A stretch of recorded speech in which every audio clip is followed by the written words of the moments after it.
Balik na naman nga po mga idol sa pang-8 pwesto ang Golden State Warriors matapos silang matalo kontra sa Kings. At napatunayan nga nila dito hindi sapat ang kasalukuyang lineup at maging si Stephen Curry para manalo sa mga contenders. Nananatili para naman ngang inconsistent ito na siyang rason ng kanilang pagkatalo at mukhang magpapatuloy pang struggle sa mga susunod na laro dahil nawala na rin naman ngayon ang isa pang bubuhat sa kanila which is si Jonathan Kuminga na nagtamo ng significant sprain sa kanyang paa. At simula nang hindi ito maglaro, dito na bigla nga pong lumamya ang scoring since nawala ang isa sa mga player na tumutulong kay Stephen Curry. At eto na rin naman ang mismong rason bakit hindi sila nakasabay sa Sacramento. At inaasahan na hihina pa ng husto ang opensa at madaragdagan pa ang problema dahil ayon sa balita, mawawala si Jonathan Kuminga ng at least 3 weeks upang makarecover siya sa injury. Ibig sabihin, no choice ang Warriors kundi puwersahin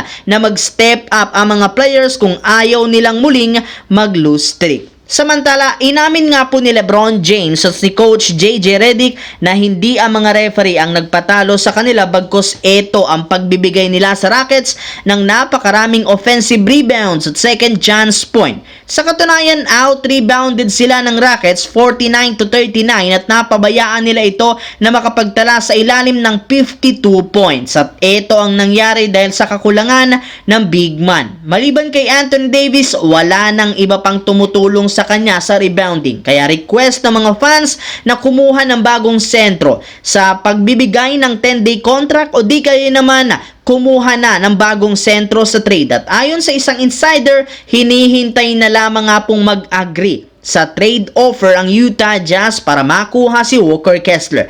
Willing na rin naman nga si Rob Pelinka ang ibigay sa team na ito ang isa nilang future first round pick upang magkaroon lamang ng bagong sentro na katulong si Anthony Davis. Samantala, dahil nga sa pagkakaroon ng Phoenix Suns ng 4-game lose streak, nabaon na nga sila sa 12 o pang-12 pwesto sa West na merong record na 15-18. Naungusan nga sila dito ng Sacramento Kings na patuloy nga pong nananalo ngayon.